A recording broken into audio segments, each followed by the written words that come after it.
नमस्कार, मैं हूं संदीप मीणा और जनसेवक समाचार की खास पेशकश जनसेवक में आपका बहुत बहुत स्वागत है। और आज हम आपको ऐसी शख्सियत से रूबरू करवाने वाले हैं जो अब पूरी दुनिया में अपनी एक अलग पहचान बना चुके हैं। दोस्तों, हम आपको बताना चाहेंगे कि इस दुनिया में मदद मांगने वालों की और मदद करने वालों की कमी नहीं है, लेकिन इस भीड़ के बीच कुछ ऐसी शख्सियत भी मौजूद है जो मूक बधिर की आवाज़ बनकर, जो मूक बधिर बच्चे रहते हैं उनकी न सिर्फ आँखों की रोशनी बने हुए हैं, बल्कि उनकी आवाज़ बनकर भी ज़िंदगी को जो है एक बड़े प्रगति के मार्ग पर ले जा रहे हैं। ऐसे ही हमारे साथ मौजूद हैं ज्ञानेंद्र पुरोहित जी और मोनिका पुरोहित जी, जिन्हों से हम जानेंगे कि किस तरीके से उनकी संघर्ष की कहानी है। और फिलहाल वो केबीसी में भी आए हैं। कर्मवीर का जो एपिसोड है वहाँ से भी वो आए हुए हैं और उन्होंने अपनी पूरी कहानी को वहाँ पर भी बताया। हम उनसे तमाम पहलुओं पर जानेंगे। पहले तो ज्ञानेंद्र जी, आपका बहुत बहुत स्वागत है और मैडम आपका भी बहुत बहुत स्वागत है। और सर, सबसे पहले बताइए कि किस तरीके से ये जो आपकी कहानी है, कैसे सफ़र आपका शुरू हुआ, कहाँ से आपको इस चीज़ की प्रेरणा मिली है? एक्चुअल में मेरे बड़े भाई मूक बधिर थे, उनका नाम आनंद था और उनकी 1997 में एक ट्रेन हादसे में मौत हुई और वही मेरे जीवन का टर्निंग पॉइंट था। उनकी मौत के बाद मुझे ऐसा लगा कि वो मुझे हिला रहे हैं, बार बार छू रहे हैं, क्योंकि हम इशारों की भाषा में बात करते थे और वो मुझे इंस्पायर कर रहे हैं। तो वहीं से मेरी शुरुआत हुई। और बेसिकली जैसे लोग मुंह से राष्ट्रगान गाते थे, जनगण मन, तो बोलते थे कि क्या हम इशारों में नहीं गा सकते। फिर वो पिक्चर देखने जाते थे तो क्या हम लोग पिक्चर नहीं समझ सकते, तो मैं उनके साथ जाता था और उन्हीं को याद करके मैंने ये काम आनंद सर्विस सोसाइटी संस्था नाम से चालू की। सर, फ़िलहाल आप केबीसी से होकर आए हैं, आपको वहाँ से इनवाइट किया गया है और कर्मवीर जो योद्धा जो एपिसोड था वहाँ पर आपको बुलाया गया।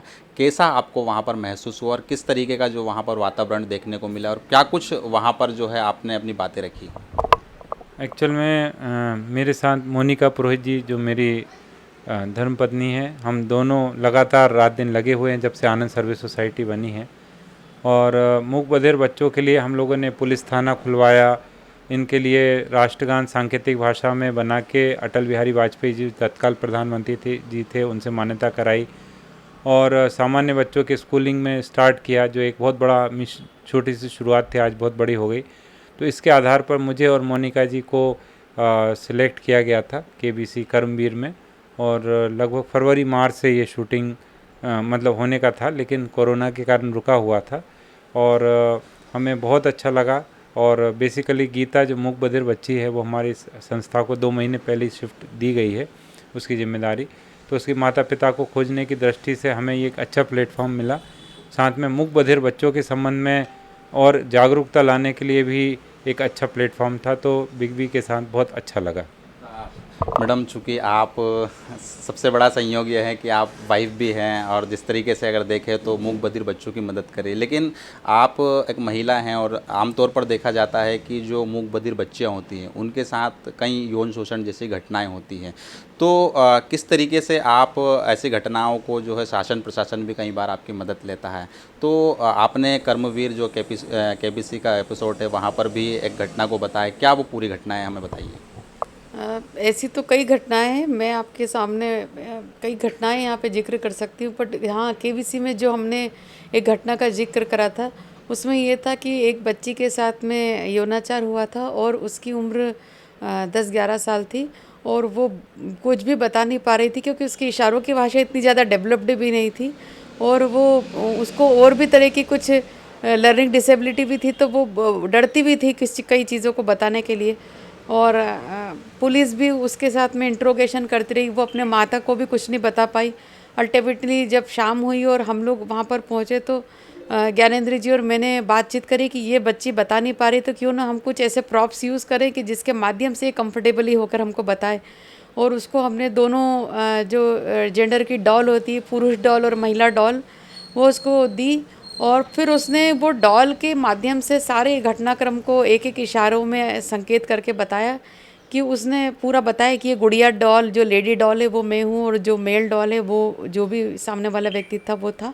और उन्होंने किस प्रकार से वो घटना को अंजाम दिया था। तो ये वहाँ पर हमने जिक्र करा और वाकई में उस इतने बड़े प्लेटफॉर्म पर जाकर इन बच्चियों की आवाज़ को पहुंचाना बहुत ज़रूरी था, क्योंकि इस तरह की घटनाएं लगातार बढ़ती जा रही है। जब सामान्य बच्चियों के साथ में घटनाएं हो जाती है तो जो मूक बधिर दिव्यांग बच्चियां हैं या महिलाएं हैं या बालक हैं, उनके बारे में तो ये घटना करने वाले ये सोच के रखते हैं कि ये बच्चा किसी को नहीं बता पाएगा, इसके साथ हम कुछ भी कर सकते।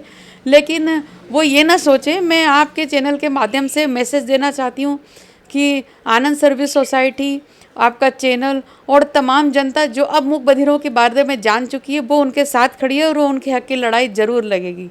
Thank you. मैडम, आमतौर पर देखा जाता है कि जिस घर में मूक बधिर बच्चा होता है, जिस समाज में होता है, उसको लोग नॉर्मल व्यवहार नहीं करते, घृणा की नज़र से देखते हैं। ऐसे लोगों को आप क्या संदेश देना चाहेंगे? मैं यही संदेश देना चाहती हूँ कि मूक बधिर होना कोई उनका अपराध नहीं है। आज किसी घटना के कारण अगर मेरे दोनों हाथ कट जाते हैं या मैं किसी कारण से मेरी आंखें चली जाती हैं, तो इसमें मेरा क्या दोष है। तो इसी तरीके से अगर कोई व्यक्ति किसी भी कारण से दिव्यांग है और जन्मजात दिव्यांग है, तो उस बच्चे की तो कोई गलती नहीं, उस व्यक्ति की कोई गलती नहीं। तो उस गलती जिसने नहीं की उसका कोई उसको सज़ा देने का हमको अधिकार नहीं। उनको हम समानता से ट्रीट करें, उनको हम अपने बगल वाली कुर्सी पर स्थान दें, न कि सामने दरी पर बिठाने की सोचें। तो मैं सभी जो समाजजन है, जो हमारे दोस्त हैं, जो इस न्यूज़ को देखेंगे, उनको यही मैसेज देना चाहती हूँ कि जितने भी दिव्यांग हैं, मूक बधिर हैं, चाहे दृष्टिहीन हैं और अन्य तरह से किसी भी तरह से अगर कोई दिव्यांग है, तो उनको बगल वाली सीट पर अपना स्थान दीजिए, सम्मानजनक स्थान दीजिए, सम्मानजनक तरीके से बात करिए। दिव्यांग होना उनकी कोई गलती नहीं है। अगर हम उनकी समस्या को नहीं समझ पा रहे तो ये हमारी गलती है। बिल्कुल। सर, एक लंबा संघर्ष आपका है, सालों साल से आप मूक बधिर बच्चों की सेवा करते आ रहे हैं। फ़िलहाल अभी आपके पास कितने ऐसे मूक बधिर बच्चे हैं, और जब आप इनको ट्रीट करते हैं तो आपके सामने भी कई समस्याओं का सामना भी करना पड़ता है। कैसी समस्याएं आती है आपके सामने? देखिए, जो मूक बधिर बच्चे हैं, हमारे पास लगभग 400 बच्चों को हम डायरेक्ट सर्विसेज दे रहे हैं और हमारे 4 सेंटर हैं। इंदौर में 2 हैं, धार, अलीराजपुर, खंडवा में भी था एक। तो इस तरह से हम इन सारे बच्चों को सर्वे करते हैं, पढ़ाते हैं और उनको पैरों पर खड़ा करते हैं। लेकिन बहुत सारी चुनौतियां हैं। जैसे अभी भी लोग रेजिस्टेंस करते हैं। जब मूक बधिर बच्चे को सामान्य बच्चों के साथ पढ़ाना होता है तो सोचते हैं अरे साहब कैसे होगा, जबकि हम लोगों ने रास्ते खुलवा दिए हैं। इसी तरह से बहुत सी जगह मतलब ये मूक बधिर बच्चों को सामान्य रूप से एक्सेप्ट करने में लोगों को दिक्कत आती है। लेकिन अब ये सबको समझना होगा कि मूक बधिर लोगों को भी वो सारे संवैधानिक अधिकार हैं जो हम एक सामान्य लोगों के लिए हैं। और अब हमें एक ये चैरिटी मॉडल, जैसे इनको हम ये मानते हैं कि इनको खाना खिला दिया तो हमारे सारे पाप उतर गए, ये मॉडल को बदलना पड़ेगा। अब हमको उनको बराबरी का दर्जा देना है। और आपके चैनल के माध्यम से इशारों की भाषा में मैं एक मैसेज देना चाहता हूँ कि दया नहीं, मूक बधिर को समानता चाहिए। तो ये समानता की जो बात है वो मूक बधिर ये चाहते हैं।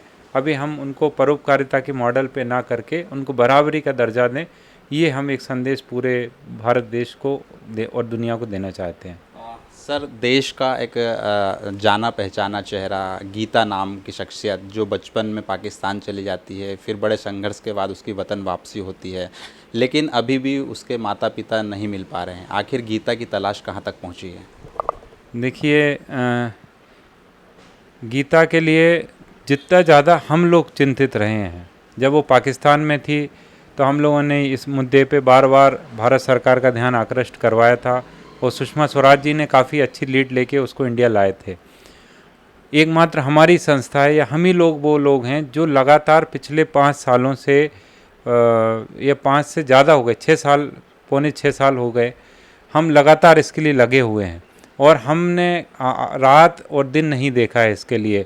मतलब घर वाले भी परेशान हो गए हमारे कई बार कि आप गीता गीता करते रहते हैं, लेकिन एक धुन सी सवार है कि गीता को उसका घर ज़रूर एक ना एक दिन मिलेगा, क्योंकि दुनिया में कोई भी चीज़ असंभव नहीं है। और हम लोग यही प्रयास कर रहे हैं कि गीता को उसका माता पिता या घर मिल जाए। नंबर दूसरा ये प्रयास है, इंदौर के ही हमारे कुछ लोग आगे आए हैं समाज सेवी, तो हम लोग इसको दिसंबर तक हमारा टारगेट है इसके पेरेंट्स को ढूंढने का, फिर हम इसको आत्मनिर्भर बनाएंगे और जो हमारी भारत सरकार, हम खास तौर पे हमारे माननीय प्रधानमंत्री श्री नरेंद्र मोदी जी और हमारा मध्य प्रदेश शासन, जिला प्रशासन सभी चिंतित हैं और उनकी चिंता को हम ध्यान में रख रहे हैं। और चूँकि हमको काफ़ी विलम्ब से इसको कस्टडी हमको बहुत लेट मिली है, इसलिए हमारा वर्कआउट लेट हुआ है। दूर से जो कुछ कर सकते थे वो हमने किया, लेकिन अब हम बहुत ज़्यादा दूर नहीं है मंजिल के। 2 माह पहले ही हमको कस्टडी मिली है। हम बहुत जल्दी ऊपर वाले की इच्छा रही, आशीर्वाद रहा, तो हम इसको इसके माता पिता से मिलवा देंगे। निश्चित तौर पर जाहिर है कि हम भी ये शुभकामनाएं देते हैं कि गीता जल्दी अपने घर पर पहुंचे। मैडम, मेरा आपसे एक सवाल है कि केबीसी में जाना अपने आप में एक बहुत बड़ी बात होती है। जब आप केबीसी से लौट कर आए, आप गए वहाँ पर, अब और पहले के जो लाइफ है उसमें कितना चेंज आया और किस तरह का आपको यहाँ का माहौल लग रहा है, कैसा जो है आपको लोग ट्रीट कर रहे हैं? सर, कल से जब से शो प्रसारित हुआ है लगातार बधाइयों के संदेश मोबाइल पर आ रहे हैं, लैंडलाइन पर आ रहे हैं, ईमेल, व्हाट्सएप, जहाँ पर भी लोग हमारा नाम सर्च कर रहे हैं, उनको किसी भी तरीके से अगर कोई संपर्क सूत्र मिलता है तो हमको बधाई देते हैं। और वो लोग बहुत खुश हुए कि हम लोग इस तरीके से इन बच्चों की सेवा कर रहे हैं, कार्य कर रहे हैं। और सबसे ज़्यादा सर खुशी की बात हमको ये हो रही है कि हमने उस आवाज़ को, जो अभी तक हम खुद संघर्ष करते रहते थे, हमने वहाँ तक पहुँचा दिया है। और अभी हमारे साथ में मध्य प्रदेश, भारत और भारत के अलावा कई देशों में वो शो प्रसारित होता है, तो वहाँ की भी जनता अब हमारे साथ में है। अब हमको कहीं पर भी ज़रूरत पड़ेगी तो हम अकेले नहीं खड़े होंगे, हमारे पीछे कई लोग होंगे जो हमको सपोर्ट करेंगे, तन मन धन से वो बोल रहे हैं। तो सर हमें खुशी है, क्योंकि कई जगह हम लोग को मोरल सपोर्ट की ज़रूरत होती है, कहीं पर आर्थिक सपोर्ट की ज़रूरत होती है। तो हमको लोगों ने बोला है बधाई संदेश देते वक्त कि आप हमें याद करिए, जो भी होगा हमसे, हम कुछ ना कुछ आपकी मदद करेंगे। तो हमारा एक मनोबल उससे बढ़ गया है। और साथ में एक ये भी अब चैलेंज है कि अगर आपको एक बड़ी जगह सम्मान मिला है तो लोगों के एक्सपेक्टेशन भी अब आपसे कुछ ज़्यादा हो गए। तो हमको और लगन से इस कार्य को करना है और भी कई जो क्षेत्र अभी छूटे हुए हैं उस पर भी कार्य करके उस वाले क्षेत्र को भी बराबरी के स्तर पर लेकर आना है। मैडम, चूँकि हमारा देश एक भयंकर महामारी के दौर से गुजर रहा है, चूँकि जब लॉकडाउन लगा तो उस समय हर एक तबका कोरोना से प्रभावित था और ऐसे में मूक बधिर जो लोग थे वो भी कोरोना काल में बड़ी पैमाने पर प्रभावित हुए। किस तरीके से आपने उनकी मदद की? सर, मार्च में जब पहली बार लॉकडाउन लगा था तो हमारे माननीय प्रधानमंत्री जी ने संदेश दिया था टीवी चैनल के माध्यम से सभी देश की जनता को कि अभी कर्फ्यू और लगेगा, फिर लॉकडाउन होगा। और हम लोग उस बात को समझते चले जा रहे थे चरणबद्ध तरीके से। पर सर हम ये भूल गए थे कि हमारे देश में 70 लाख से ज़्यादा लोग ऐसे हैं जो सुन नहीं सकते हैं और उतने 70 लाख के लगभग लोग ऐसे हैं जो बोल भी नहीं सकते हैं। अभी 1 करोड़, 1.25 करोड़ से ज़्यादा जनता ऐसी है जो बोल सुन नहीं सकती है, वो तो इस मैसेज को समझ ही नहीं पा रही थी। तो उस वक्त तुरंत ही हमारे 2 सुपुत्र हैं, सार्थक और चिन्मय, उन्होंने ये आइडिया दिया ज्ञानेंद्र जी को कि डैडी सब लोग सुन रहे हैं लेकिन इन बच्चों का क्या होगा, इनको तो कोई बता ही नहीं रहा है कुछ।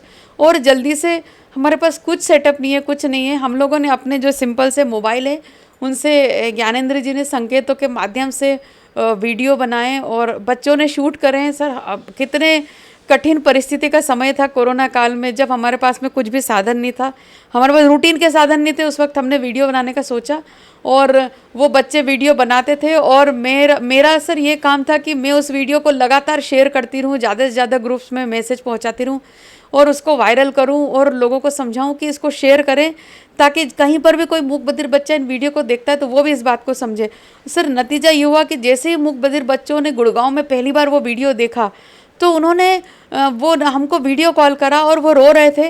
वो कह रहे थे कि लॉकडाउन लग गया है और हमको कुछ समझ में नहीं आ रहा है और रोड खाली पड़ा हुआ है और अगर हम बाहर जाने की कोशिश करती है तो पुलिस मार के अंदर भगा रही है, हम क्या करें। हमारे पास में तो वो छोटा मोटा नौकरी करते थे वहाँ पे लेबर का, तो वो बोल रहे थे कि हम लोग के पास में इतना राशन नहीं होता कि वो खूब दिन चले, हम लोग हमारा स्टॉक 3-4 दिन का रखते हैं और हर वीक में हम लोग शॉपिंग कर लेते हैं, तो अब हम भूखे मर रहे हैं, क्या करें। तो शुरू में तो हमारे जो ट्रैफिक कोप है सुमंत जी, हम लोगों ने ये सारी चीज़ों को जैसे सोशल मीडिया पे पोस्ट करा तो सुमंत जी जो इंदौर के ट्रैफिक कोप हैं उन्होंने इसको देखा, उन्होंने शेयर करा। और एक हेमंत अत्री जी है डॉक्टर जो गुड़गांव में है, उन्होंने भी उनके पास शेयर हुआ तो उन्होंने बोला कि ज्ञानेंद्र जी आप चिंता मत कीजिए, बस संकेतों में मुझे कोऑर्डिनेट कर दीजिए कि कहाँ क्या करना है। और मैं कोशिश करता हूँ कि वह राशन पहुँचे। शुरू में 1 वीक तक राशन की लगातार मदद पहुँचाई, बट चूँकि जब देखा कि लॉकडाउन एक वीक का नहीं है, क्योंकि ये महामारी इतनी आसानी से जाने वाली नहीं थी, तो उसके और उस वक्त एक और चीज़ हो गई थी हमारे देश में कि सभी जगह से जो माइग्रेनेट लेबर्स हैं, जो वो लोग अपने गांव की तरफ कूच कर गए थे, उन्होंने कोई साधन का नहीं सोचा, वो पैदल चले आ रहे थे, वो किसी भी तरीके से अपने घर पहुंचना चाहते थे। जब ये हमारे मूक बधिर बच्चों ने देखा ऐसा, तो वो और पैनिक हो गए कि सब लोग घर चले जाएंगे तो हमारा क्या होगा। तो वो रोने लगे कि हमको भी घर जाना है। उस वक्त ज्ञानेंद्र जी और मैंने सोचा कि क्या करें। ज्ञानेंद्र जी ने तुरंत सुप्रीम कोर्ट में पिटीशन लगाया और CCPD Bharat, chief commissioner of disability Bharat को भी पिटीशन लगाया कि बहुत सारे बच्चे हैं जो फंसे हुए हैं, उनका क्या करना है। और इसी बीच में हम लोगों ने गूगल फॉर्म अपलोड कर दिया। हमने मूक बधिर बच्चों से, दिव्यांग ब्लाइंड बच्चों से, अन्य तरह के बच्चों से जानकारी मांगी कि भाई अपना नंबर दो, अपना नाम भेजो और तुम कहाँ फंसे हुए ये बताओ और किस राज्य में जाना है ये बताओ। आप यकीन नहीं करेंगे कि सिर्फ 48 घंटे में हमारे पास में 600 के करीब बच्चों ने संपर्क कर लिया कि हम अपने घर से बहुत दूर फंसे हुए हैं। आपको 1-2 कॉम्बिनेशन में यहाँ बताना चाहती हूँ कि जैसे गुड़गांव के बच्चे थे, वो बोल रहे थे हमको कश्मीर जाना है, और कश्मीर में भी कहाँ, एक्सट्रीम बॉर्डर, पुलवामा, बिल्कुल बॉर्डर एरिया पे। और कुछ बच्चों के मैसेज आए कि हम गोवा में फंसे, हमको सिक्किम जाना है।